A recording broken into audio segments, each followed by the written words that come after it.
Je vous fais visiter un sacré palace aujourd'hui. Voilà, un 17 mètres carrés. Il est quand même loué 580 € par mois.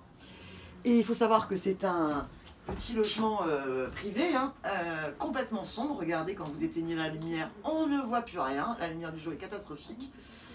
Et le locataire, eh bien, paye très cher pour, franchement, un taudis, il faut le dire, quoi. Donc, le locataire a, à juste titre, sollicité le service technique de l'habitat, qui est chargé, normalement, de faire les états d'insalubrité.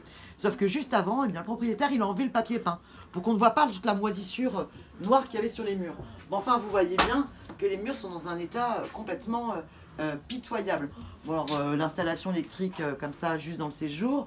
La porte, c'est une vraie passoire énergétique, elle ferme très très mal. La personne a d'ailleurs déjà été cambriolée, puis l'air passe. Résultat, le locataire a des factures d'énergie et d'électricité qui sont énormes.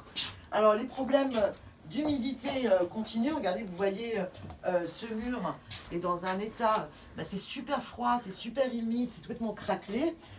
Même les installations pour l'eau sont problématiques, parce que quand vous voyez ce petit robinet, il est tellement plaqué contre le carrelage et à l'ancienne, que la personne qui est locataire, qui est par ailleurs allocation adulte handicapé et qui a des problèmes de santé, ne peut pas l'actionner par elle-même.